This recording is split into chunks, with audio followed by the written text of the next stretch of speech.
Monday Newswire, your host, Tyler Dickerhoff. Glad to be here. Excited to dip into this season. It is fall. It is one of the most amazing times of the year.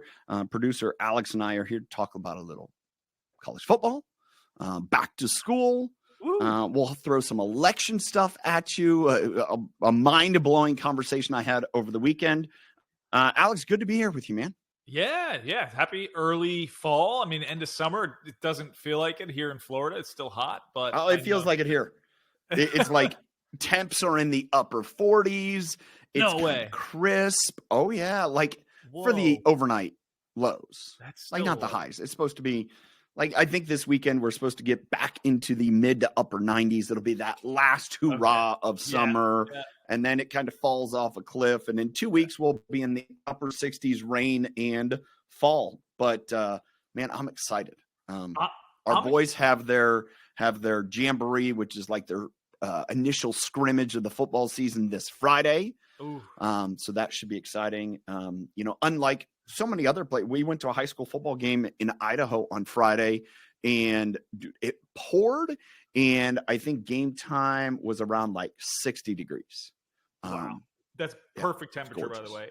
A couple of things, just reminiscing. I grew up in the Northeast in New Jersey, and I love the change of seasons. But over the last 7 years, I've lived in California and now Florida, and it doesn't have that smell, the trees change. I miss that.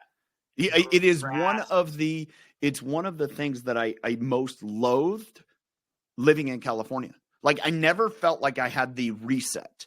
There's just this natural reset in the fall and then the winter, and then you're ready for spring. And in California, I never felt that. It was just, I always was like off. And I was talking to someone recently, and they were like, living here in the Pacific Northwest, and like, yes, that's exactly the same. I just missed that reset that came living in California. And I mean, living in the when you have all 4 seasons and you love it. Now I could do away with that January, the middle of January, end of January through whenever snow ends, like March, April. Yeah. Shrink that down. We're good to go. But man, you threw a couple news articles at us this morning. Do you want to start with college football or election? I mean, both are polarizing. Let's just be honest. both hot topics and hot takes on each one. Yeah. Let's start with college football. Let's start with maybe something a little more fun. But Michigan's been in the headlines a lot ever since that team up north. Yeah, you love them. Your favorite team, right? Michigan. Oh my goodness, dude. Here's growing up in Ohio. You had one of two things. You were a staunch Buckeye, or you were a Wolverine fan because you did so at the chagrin of everyone else in Ohio. And you had this dichotomy. Again, we've talked a little bit about this. New Jersey, you guys didn't really have it. I think Florida, you'll have it. I mean, Florida split 3 ways between Florida State in the west. You have Florida in the north. You have the Hurricanes in the south. California, no one cares about sports. It really doesn't matter. Like, let's just go sit on the beach or go whatever. No one cares about sports. No, they don't.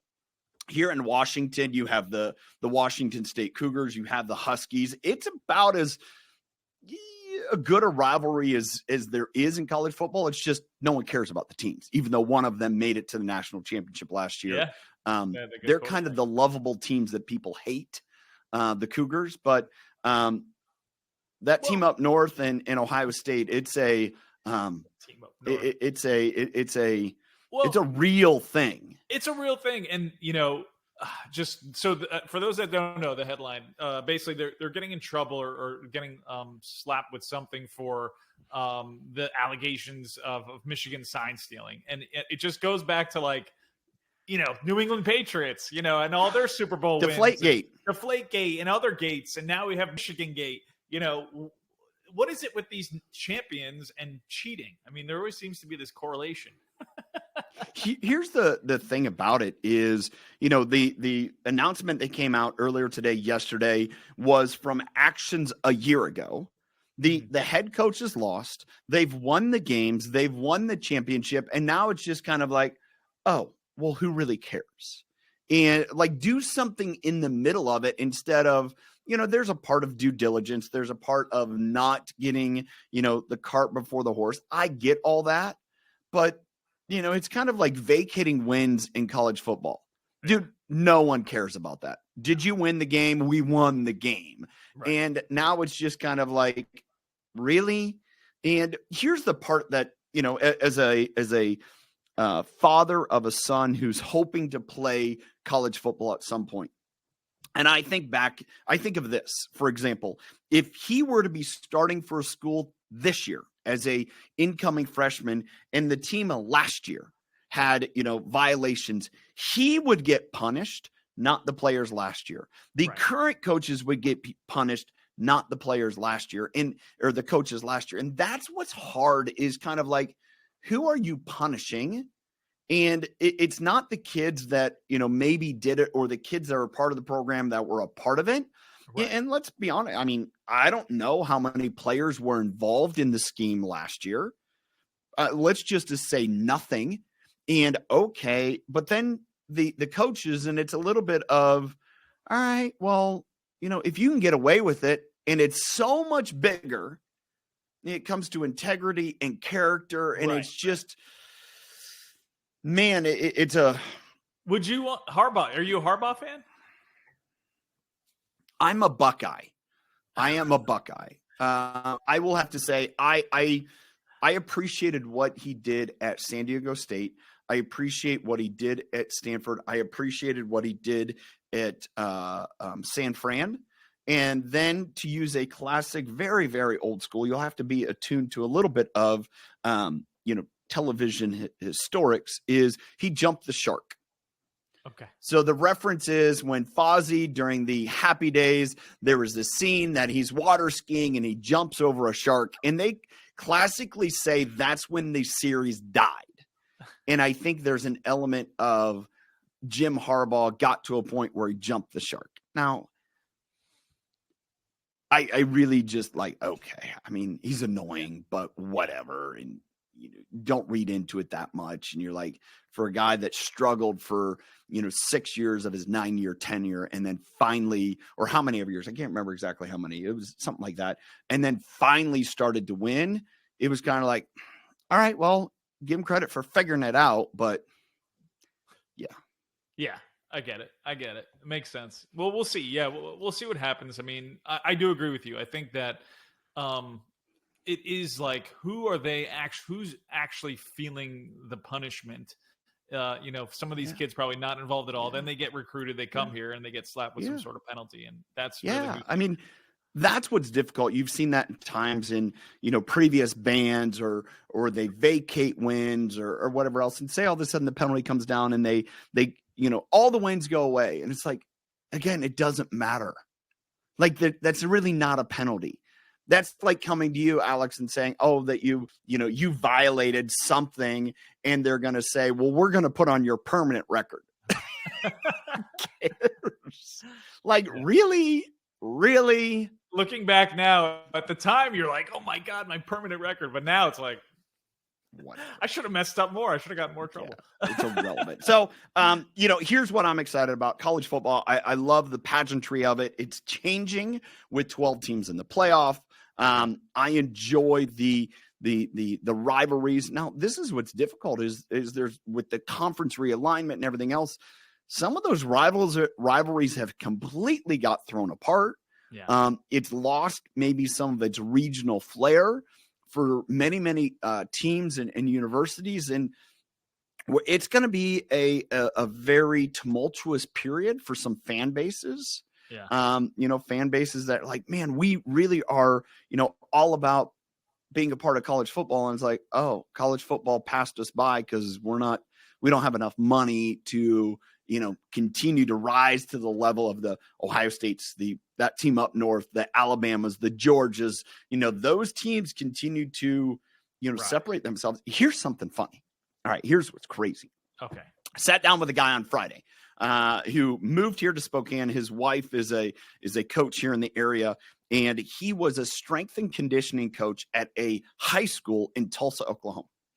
And he was sharing with me at this high school that they had several thousand students. They had won a couple state football championships.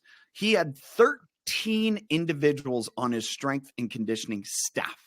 Wow. They had 2 dietitians. They had personal trainers. They had just orthopedics on their public high school staff. That's and nuts. As we're talking about it, it's like they have more at that high school than a lot of universities have. Oh, yeah. A lot of universities. He actually shared with me he was looking at getting a job here at a local. It was a Division III, who's had good tenures. Like, they Not don't even close. Our middle school was better than what they have. And it's just like, wow. Well, wow. Going back, I'd love, okay, there was a lot there because the college football playoff has opened up, more opportunity, more competition. The playing field has changed with the different, conferences, teams entering different areas of competition, rivalries somewhat changing. I do think it goes back to the leadership, to like the coaching. Like, great players do want to play with great coaches and great organizations and great schools. And I think that's what, you saw the Washington States, last year make it, that was an outlier. And there's Washington. There's a big difference. Washington. Yeah. Washington. Yeah. You saw them, and through it, like Clemson made a jump. There was a couple other teams, throughout. I think we're going to see more of that. But for sure, you're going to see the Ohio States and the Georgias always remain. You're going to have that like steady flow. But I do think this kind of opens up the opportunity a little bit for some of these smaller schools, D1 schools, to make to have a run. I think it does allow for that. Like, one of the teams pegged for a chance this year is Boise State, which has had a Cinderella affair over the last 20 years. Yeah. It gives opportunity for teams like that. It really, Oregon will, I think they're a kind of one of the favorites this year. And, October 12th, Ohio State, Oregon in Eugene, it'll be a epic one. I will miss that one as my daughter has homecoming, her last homecoming. I am quite downtrodden, but you got to do what you got to do. Anyways, and so I think it's going to allow for a little bit more of a, without so much pressure week to week. There'll still be pressure in college football, but the amount of pressure. And here's something coming back. And there's a conversation I had with a high-ranking individual in college football, works for a college football program. It will be a podcast for release here in the next 10 days.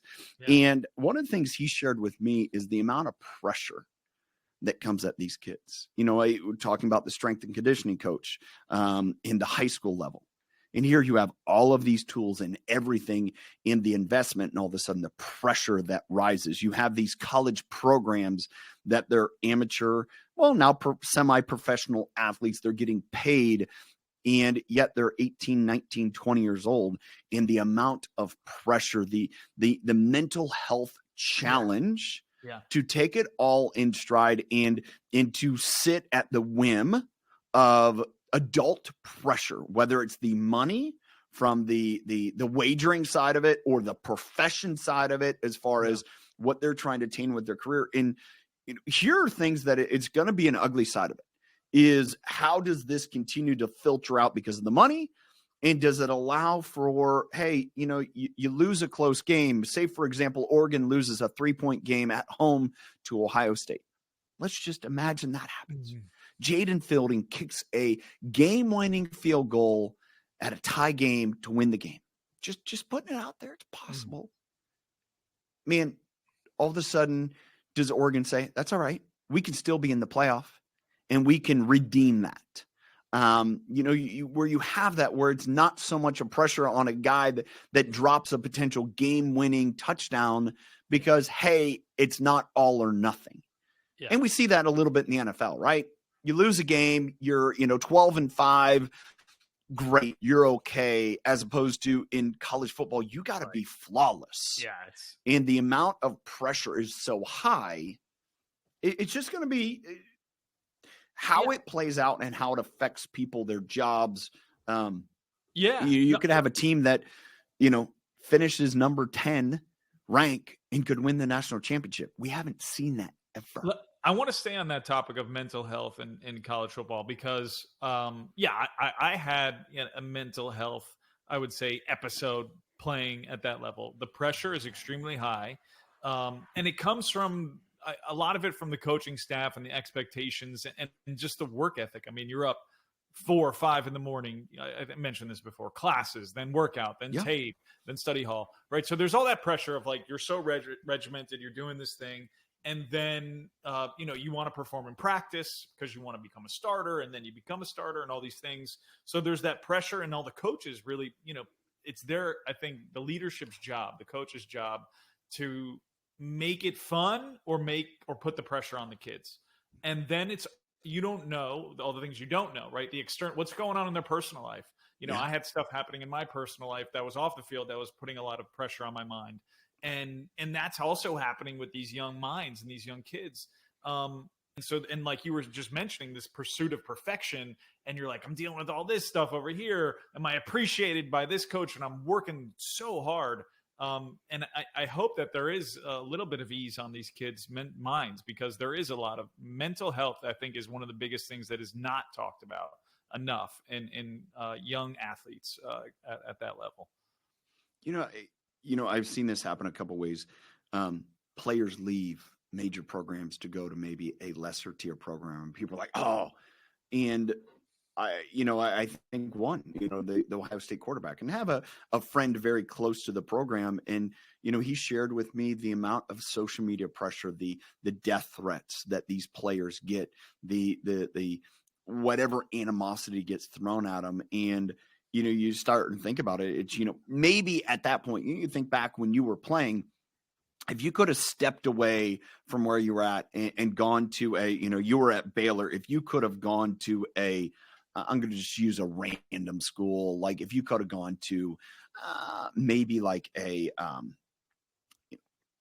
Mac school. What is it? I mean, go to wherever, and you could have just played and had fun again and playing without the pressure.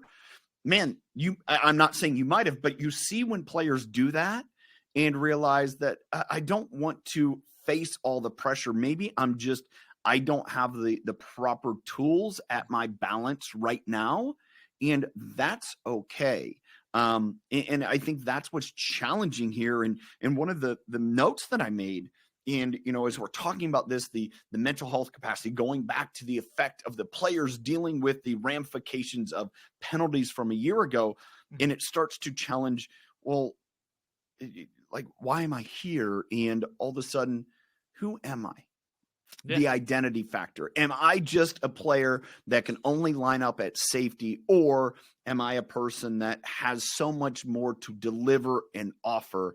I think, the whole idea of identity, whether it's in athletics, whether it's a changing career, whether it's this evolution in life, is a real thing. And, this is just hitting me right now. And as we're talking about this, in the last week, I've had 2 friends reach out to me because both of them got laid off. Mm-hmm. And I, as we're talking about this right now, that'll affect your identity in a big way. Yeah. Especially if, say, it's been a longer held career. Maybe I've been in this career for a while, never thought I would leave. I'm not looking at doing something different. And all of a sudden you're told you're not good enough, right? That happens in professional sports. That happens in sports where we say, oh, you're not good enough. And you have to decide, am I going to continue to pursue it, or do I need to go a different way? And this identity piece is a major transition. Graham Cochran, he speaks about it. He has a book coming out next week called Rebel. Graham's been on the podcast. He spoke at the event and has this entire piece about there are times where we have an identity crisis in life, and that's real. And how do you process it? How do you go through it? So I want to interject, and as we're discussing this, how did you at that point, what tools did you have to work through that? Yeah. Well, looking back and reflecting on now and, I really think there's probably two times in your life when you experience that. One at that end of college, right? One then, and then one typically somewhere in the middle of your life, right? And maybe it's the late 30s or into your mid 40s. That's where I'm seeing a lot of very similar times where you're going to experience this type of change. And I'm thinking about your son, actually, who's going to start this experience soon in college, because it's so fast. I remember the day I got to Baylor and so excited. You start with summer camp, so you're there before all the regular students, and then going all the way up, 4 years later, it happened. It was like that. And when I dealt with it at the time, I didn't have a lot of support there on the ground, because my family was in New Jersey. I'm in Texas, so I'm a long ways away. No friends, no family there. I mean, I had some friends and stuff like that. People on the team I was friends with. I was cool with everybody. The coaches, I was cool with all the coaches, and it really stemmed from the head coach. Because you got to understand, when it's like the guy at the job, right? You're there for 20 years. You're busting your butt. Maybe you're missing things, family affairs or this or that. And you dedicate blood, sweat, and tears to this company, right? And you the same thing with like that level of football, right? You're dedicating. And I wasn't on scholarship, but I was outperforming at that point. That was a third-year letter winner, still no scholarship. And now I'm playing with the ones in spring training camp. So I'm like, scholarship's a lock. I'm in the one. I'm like a starting safety going into my. It would be my redshirt junior. So my I would have had one more year left. Yeah, my fourth year I was redshirted. And so I was like, slotted to be the first team nickel.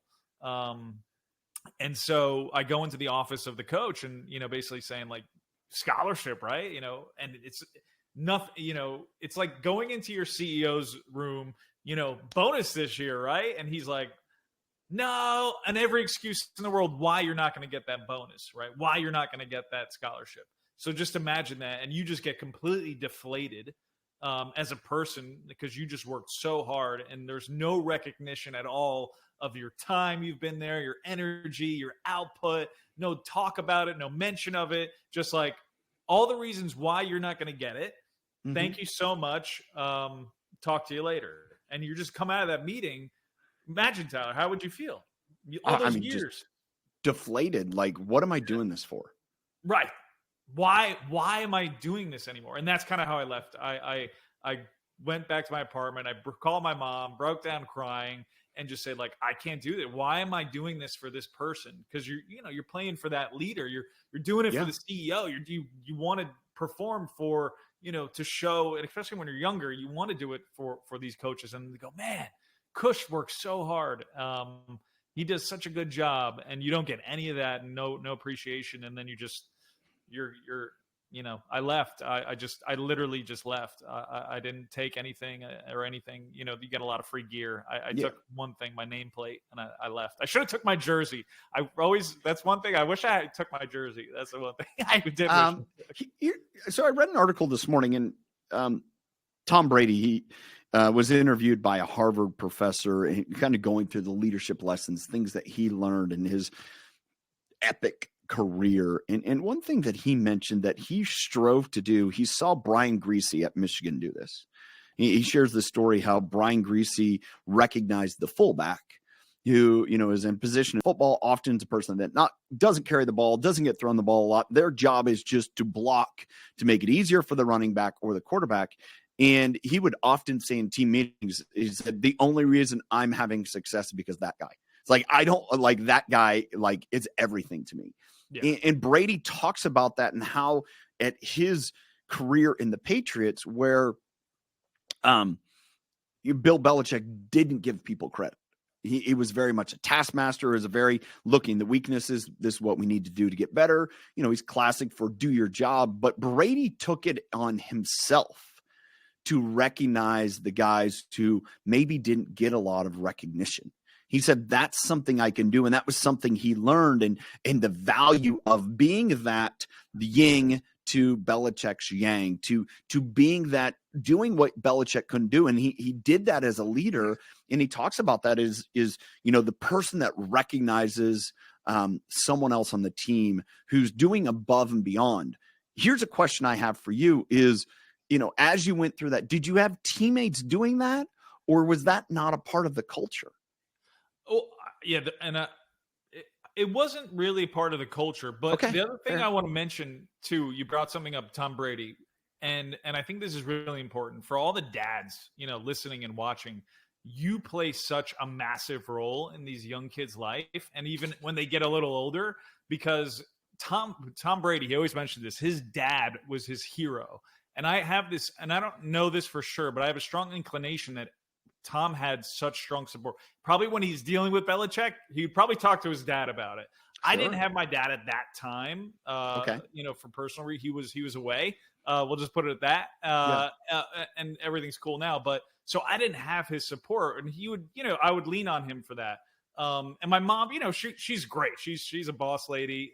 But moms are different. I think how they handle some of them. But a dad where they can come in and really talk to their son about, what this is, what's happening. And you can kind of have that man-to-man conversation. I do think that is crucial. Like when your son goes to school and he's going to deal with all this stuff with making the team, not making the team, kicking, missing, like you showing up and like supporting, because he's going to want to quit. Like you probably may have already dealt with this, but like he's going to want to quit a couple times. And that's my one regret. I wish I never quit, because I did. Yeah. But I just never had that person to talk to. Like, don't do it. This is why. Yeah. It was, just finish it out. Like that's having gone through that with my son a year ago when he quit soccer, and he played at a high level, and it got to a point where it was a little bit similar to your situation with the coach. And the coach was just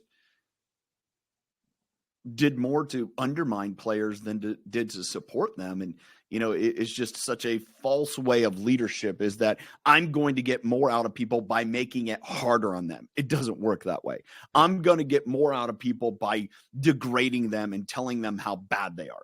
It doesn't work that way. I'm going to get more out of people by, dangling this carrot and continue to move the goalpost. It doesn't work like that. The piece that, I think goes around, and there's one thing that I recognize, and I'm so excited. This is a future podcast as well. My childhood mentor. He and I are going to do a podcast, and I'm so excited because I spent a lot of time with him. This was not my dad. This was not a guy who coached me. It's a guy that I modeled because I wanted to do the profession he was doing.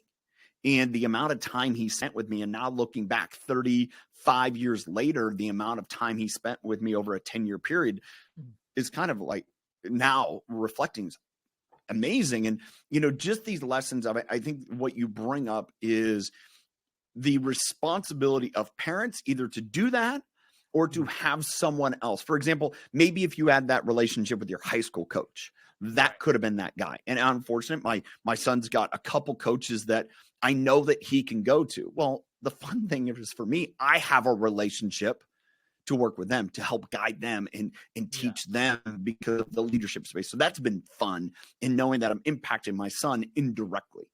But one piece that I again bring up, and you're talking about it, is seeking those mentors. It's so important in life to find them and to rely on them to say, all right, I need someone that I can share this with, and they're not going to worry about your stats, but they're going to worry about your choices as a person and as a teammate.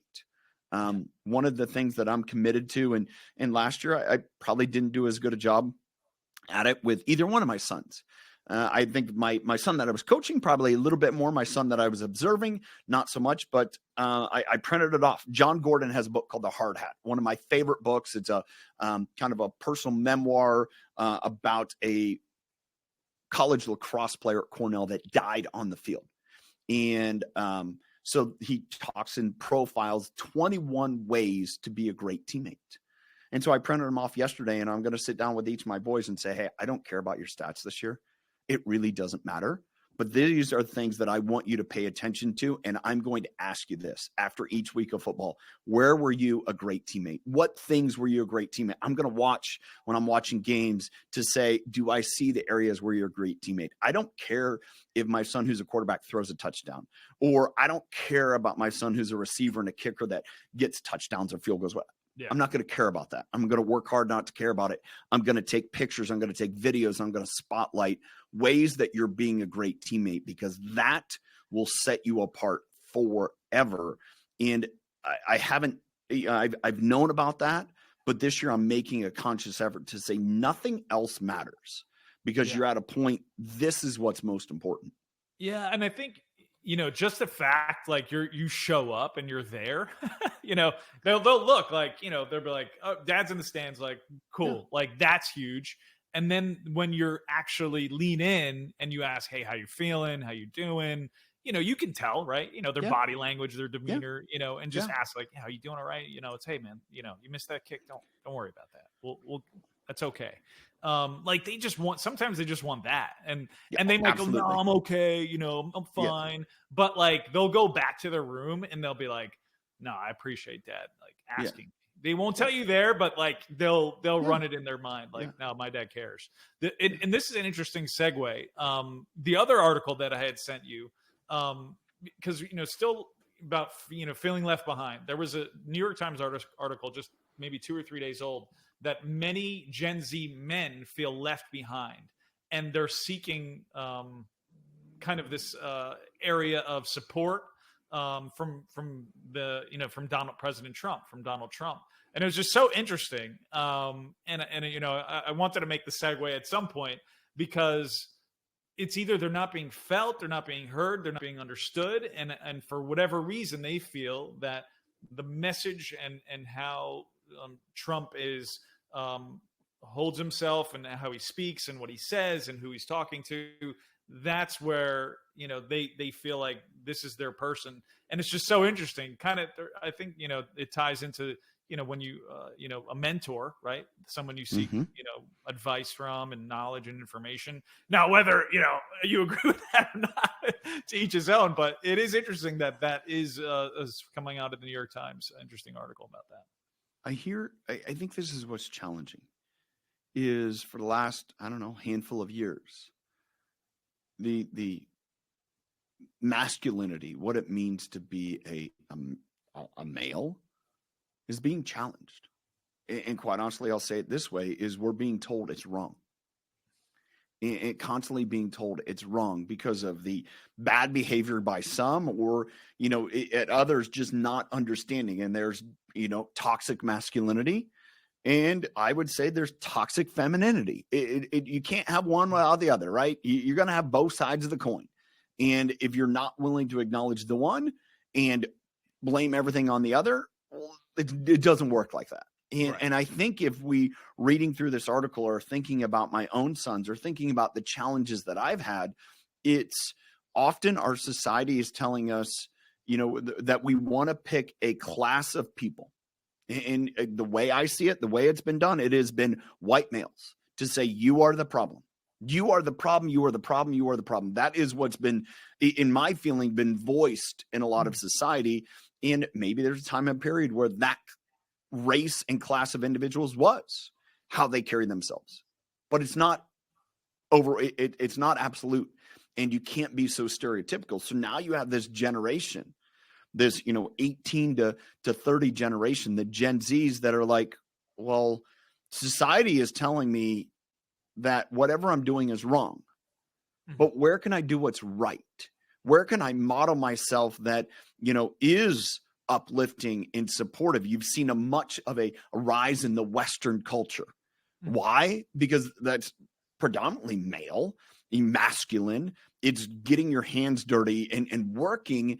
And there was so long where it said, hey, you're an absolute waste to our society if you're going to do blue collar hand labor. I was told that growing up on a farm. It's like, oh, you want to just ruin your life, go do something that's less than.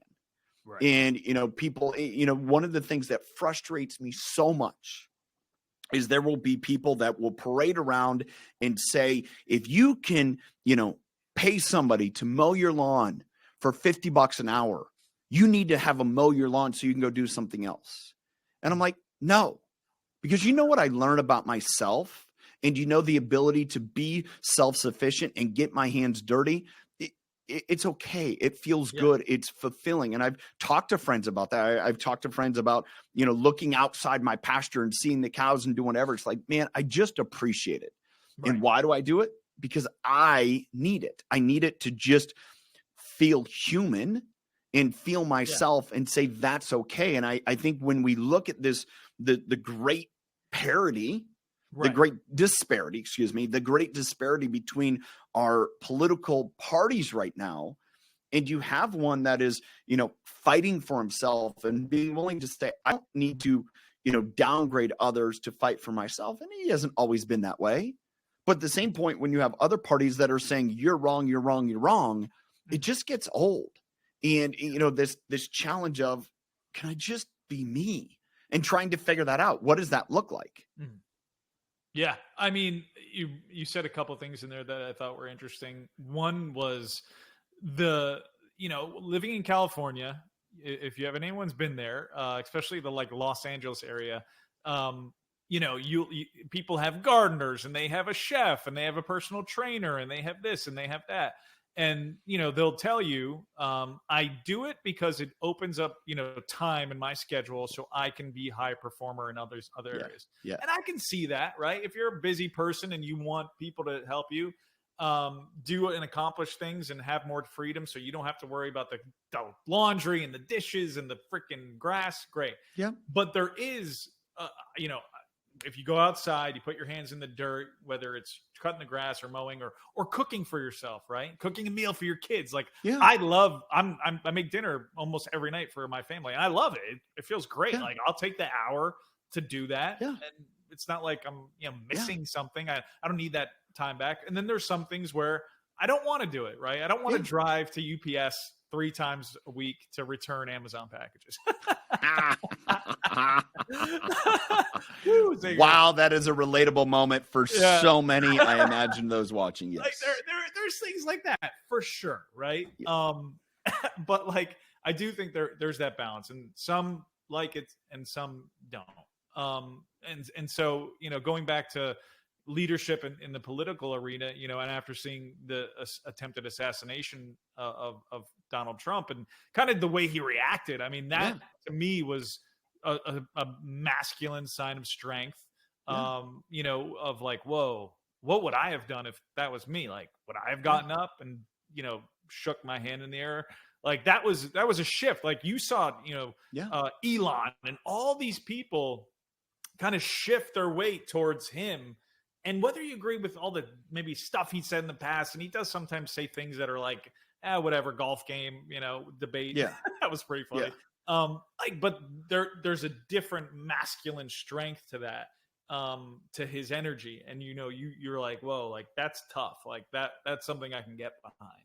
And I think that's what one of the things that happened was that moment. It comes back to what's really a leader. Yeah.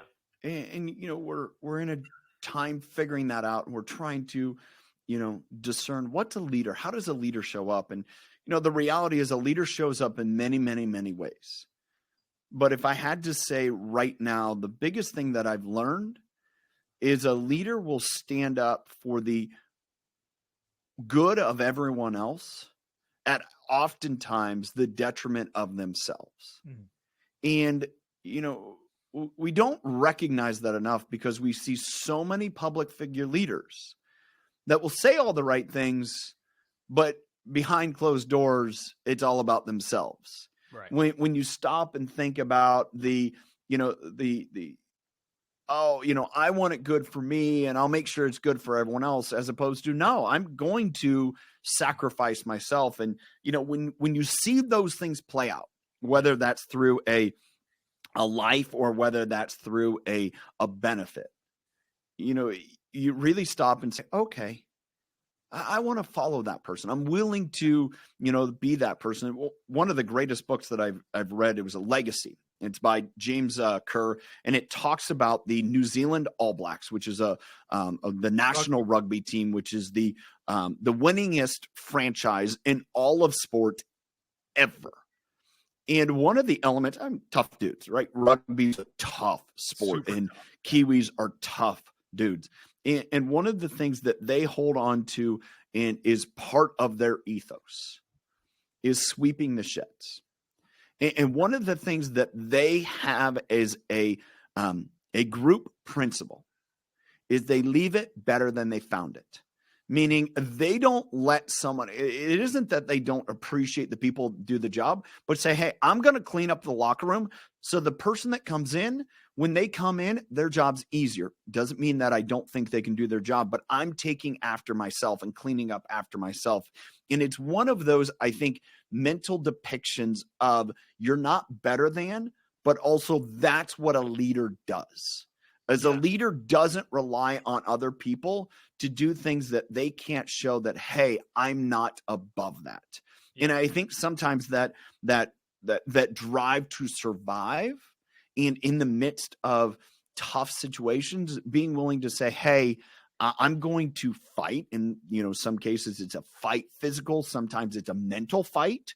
It doesn't mean it's all, sticks and stones and bones and all those things. It is, I'm going to continue to drive to do the right thing, meaning to care for someone else more than I care for myself.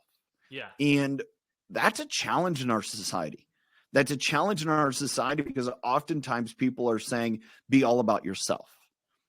Take care of yourself and make sure go get yours and this drive to pursuit. It was very interesting. I'm thinking now of the podcast that we released last week with Zach Mercurio. Yeah. And Zach makes mention in there that, the whole thing about the hierarchy of survival, the hierarchy of needs, and none of them are self-serving. None of them. Like anything that you do for self-preservation is in the ability to do for others, because nothing is self-actualizing in life unless it is serving others. And John mentions that all the time, right? How to be of service to others and give more. And it's always come back to him tenfold. And, and that's one thing, you reminded me is awareness.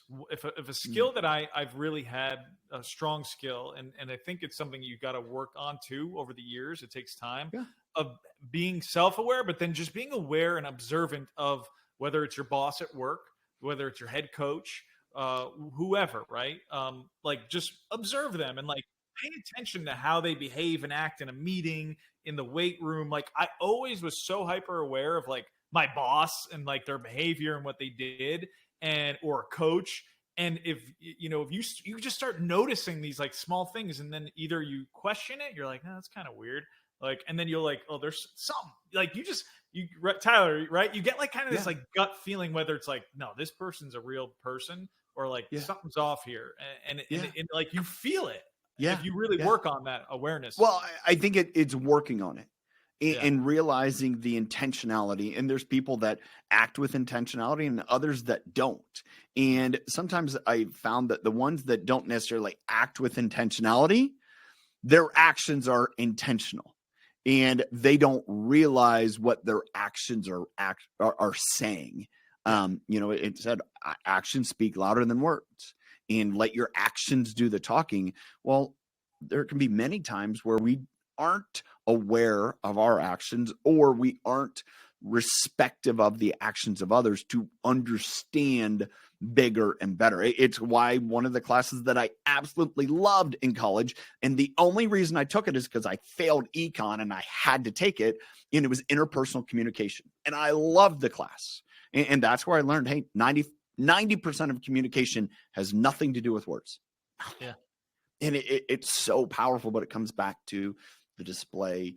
And I think part of that is accepting and being embracing and understanding the impact of a few of our actions rather than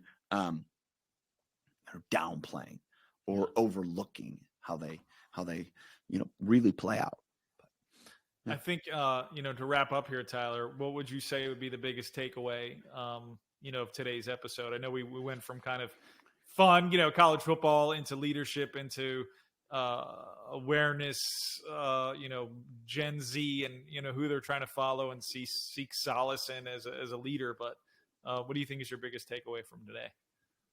One thing that as I'm trying to wrap my arms around that is one of the best things that we can do in life is be cognizant of our actions in modeling. How do you carry yourself for you and your kids and for your wife and those around you? What example are you setting? I think back, at Michigan, how they handle things, how the staff there handles things. Man, that determines how a lot of those players are going to handle things in life, whether they did it wrong or not, or do they own it? Do they hide from it? We talk about in this political sphere, do you own it or do you hide from it? And to me, that is the big difference maker in society. Are you willing to own it and be that model and encourage people to just own it? You talk about, the situation where you're in. If somebody would have told you, hey, Alex, it is what it is, just keep doing the work because you're going to get way more out of it than a scholarship. And if you would have had someone that told you at that point and you're like, okay, I'm going to go do it, who knows what would have happened, right? And those are hindsight, but that's a lesson to learn. So that's what I'm kind of thinking right now. Yeah, no, you're absolutely right. Sometimes, and sometimes, you or I could be that for someone else, whether it's your son or my son or someone else. Like, just speak up if you think it's right, and it could help somebody. It definitely could help somebody if you speak up and give them support. Well, for all of you watching live on LinkedIn, thanks for being here. Appreciate your comments, your feedback. I'd love to know what you got from today. If you were watching the replay on YouTube as well, share your comments. Make sure that you hit the subscribe button, the little bell at the top, get notified. So whenever we come to you live on Mondays or podcasts that release on Wednesdays, that you get tuned in for each and all of that content.